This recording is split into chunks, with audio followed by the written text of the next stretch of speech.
शिव पुराण श्री गणेशाय नमः। अध्याय 3। चंचला की प्रार्थना से ब्राह्मण का उसे पूरा शिव पुराण सुनाना और समय अनुसार शरीर छोड़कर शिवलोक में जा चंचला का पार्वती जी की सखी एवं सुखी होना। ब्राह्मण बोले, नारी, सौभाग्य की बात है कि भगवान शंकर की कृपा से शिव पुराण की इस वैराग्य युक्त कथा को सुनकर तुम्हें समय पर चेत हो गया है। ब्राह्मण पत्नी, तुम डरो मत, भगवान शिव की शरण में जाओ। शिव की कृपा से सारा पाप तत्काल नष्ट हो जाता है। मैं तुमसे भगवान शिव की कीर्ति कथा से युक्त उस परम वस्तु का वर्णन करूंगा जिससे तुम्हें सदा सुख देने वाली उत्तम गति प्राप्त होगी। शिव की उत्तम कथा सुनने से ही तुम्हारी बुद्धि इस तरह पश्चाताप से युक्त एवं शुद्ध हो गई है, साथ ही तुम्हारे मन में विषयों के प्रति वैराग्य हो गया है। पश्चाताप ही पाप करने वाले पापियों के लिए सबसे बड़ा प्रायश्चित है। सत्पुरुषों ने सबके लिए पश्चातापों को ही समस्त पापों का शोधक बताया है। पश्चाताप से ही पापों की शुद्धि होती है। जो पश्चाताप करता है वही वास्तव में पापों का प्रायश्चित करता है, क्योंकि सत्पुरुषों ने समस्त पापों की शुद्धि के लिए जैसे प्रायश्चित उपदेश किया है, वह सब पश्चातापों से संपन्न हो जाता है। जो पुरुष विधि पूर्वक प्रायश्चित करके निर्भय हो जाता है पर अपने कुकर्म के लिए पश्चाताप नहीं करता, उसे प्राय उत्तम गति नहीं प्राप्त होती, परंतु जिसे अपने कुकृत्य पर हार्दिक पश्चाताप होता है, वह अवश्य उत्तम गति का भागी होता है। इसमें संशय नहीं है। इस शिव पुराण की कथा सुनने से जैसी चित्त शुद्धि होती है, वैसी दूसरे उपायों से नहीं होती। जैसे दर्पण साफ करने पर निर्मल हो जाता है, उसी प्रकार इस शिव पुराण की कथा से चित्त अत्यंत शुद्ध हो जाता है। इसमें संशय नहीं है। मनुष्यों के शुद्ध चित्त में जगदम्बा पार्वती सहित भगवान शिव विराजमान रहते हैं। इससे वह विशुद्धतमा पुरुष श्री शाम सदाशिव के पद को प्राप्त होता है।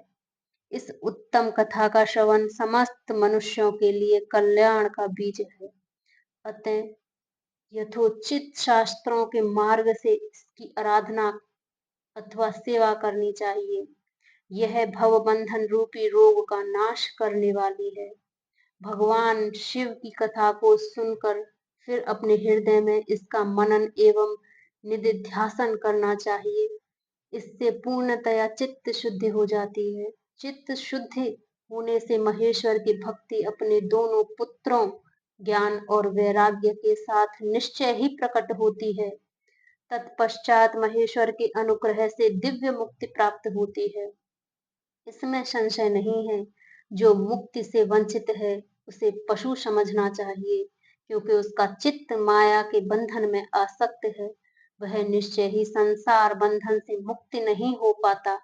ब्राह्मण पत्नी, इसलिए तुम विषयों से मन को हटा लो और भक्ति भाव से भगवान शंकर की इस परम पावन कथा को सुनो। परमात्मा शंकर की इस कथा को सुनने से तुम्हारे चित्त की शुद्धि होगी और इससे तुम्हें मोक्ष की प्राप्ति होगी। जो निर्मल चित्त से भगवान शिव के चरणावंदों को चिंतन करता है, उसी की एक ही जन्म में मुक्ति हो जाती है। यह मैं तुमसे सत्य सत्य कहता हूँ। सूत जी कहते हैं, शौनक, इतना कहकर वे श्रेष्ठ शिव भक्त ब्राह्मण चुप हो गए। उनका हृदय करुणा से आर्द्र हो गया था। वह शुद्ध चित्त महात्मा भगवान शिव के ध्यान में मग्न हो गए। तदंतर बिंदु की पत्नी चंचला मन ही मन प्रसन्न हो उठी। ब्राह्मण का उक्त उपदेश सुनकर उसके नेत्रों में आनंद के आंसू छलक आए थे। वह ब्राह्मण पत्नी चंचला हर्ष भरे हृदय से उन श्रेष्ठ ब्राह्मण के दोनों चरणों में गिर पड़ी और हाथ जोड़कर बोली, मैं कृतार्थ हो गई। तत्पश्चात उठकर वैराग्य युक्त उत्तम बुद्धि वाली वह स्त्री, जो अपने पापों के कारण आतंकित थी, उन महान शिव भक्त ब्राह्मण से हाथ जोड़कर गदगद वाणी बोली। चंचला ने कहा, ब्राह्मण, शिव भक्तों में श्रेष्ठ स्वामिन, आप धन्य हैं, परमार्थदर्शी हैं और सदा परोपकार में लगे रहते हैं, इसलिए श्रेष्ठ साधु पुरुषों में प्रशंसा के योग्य हैं। साधु, मैं नरक में समुद्र में गिर रही हूँ, आप मेरा उद्धार कीजिए, उद्धार कीजिए। पौराणिक अर्थ तत्व से संपन्न जिस सुंदर शिव पुराण की कथा को सुनकर मेरे मन में संपूर्ण विषयों से वैराग्य उत्पन्न हो गया, उसी इस शिव पुराण को सुनने के लिए इस समय मेरे मन में बड़ी श्रद्धा हो रही है। सूत जी कहते हैं, ऐसा कहकर हाथ जोड़ उनका अनुग्रह पाकर चंचला उस शिव पुराण की कथा को सुनने की इच्छा मन में लिए उन ब्राह्मण देवता की सेवा में तत्पर हो वहां रहने लगी। तदंतर शिव भक्तों में श्रेष्ठ और शुद्ध बुद्धि वाले उन ब्राह्मण देव ने उसी स्थान पर स्त्री को शिव पुराण की उत्तम कथा सुनाई।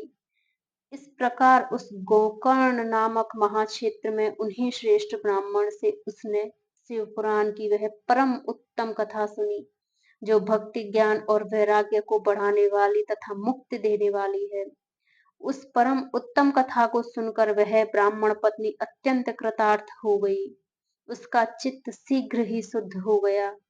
फिर भगवान शिव के अनुग्रह से उसके हृदय में शिव के सगुण रूप का चिंतन होने लगा। इस प्रकार उसने भगवान शिव में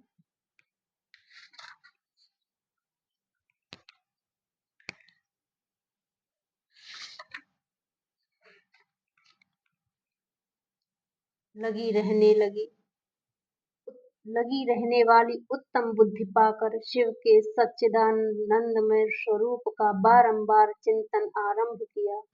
तत्पश्चात समय के पूरे होने पर भक्ति ज्ञान और वैराग्य से युक्त हुई चंचला ने अपने शरीर को बिना किसी कष्ट के त्याग दिया। इतने में ही त्रिपुर शत्रु भगवान शिव का भेजा हुआ एक दिव्य विमान द्रुत गति से वहां पहुंचा, जो उनके अपने गणों से संयुक्त और भांति भांति के शोभा साधनों से संपन्न था। चंचला उस विमान पर आरूढ़ हुई और भगवान शिव के श्रेष्ठ पार्षदों ने उसे तत्काल शिवपुरी में पहुंचा दिया। उसके सारे मल धुल गए थे, वह दिव्य रूप धारिणी दिव्यांगना हो गई थी।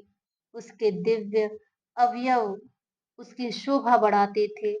मस्तक पर अर्धचंद्र का मुकुट धारण किए वह गौरांगी देवी शोभाशाली एवं दिव्य आभूषणों से विभूषित थी।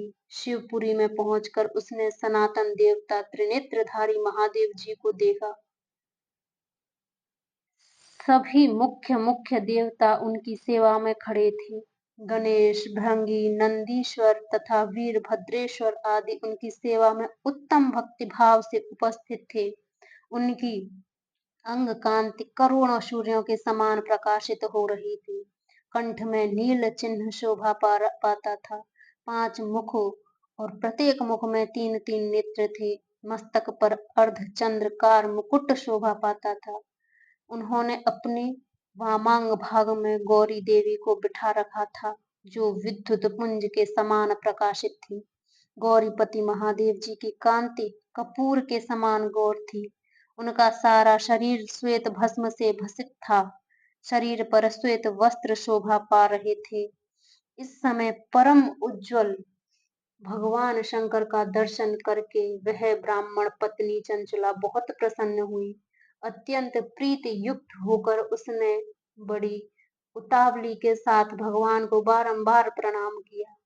फिर हाथ जोड़कर वह बड़े प्रेम आनंद और संतोष से युक्त हो विनीत भाव से खड़ी हो गई। उसके नेत्रों से आनंद आंसुओं के अविरल धारा बहने लगी तथा संपूर्ण शरीर में रोमांच हो गया।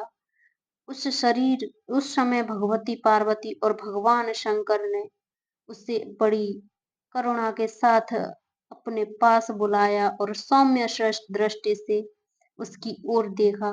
पार्वती जी ने तो दिव्य रूप धारणी बिंदु प्रिया चंचला को प्रेम पूर्वक अपनी सखी बना लिया। वह उस परम आनंद घन ज्योति स्वरूप सनातन धाम में अविचल निवास पाकर दिव्य सौख्य से संपन्न हो अक्षय सुख का अनुभव करने लगी। हे शिव जी, कोई गलती हो गई हो तो क्षमा कीजिए। अध्याय 3 समाप्त।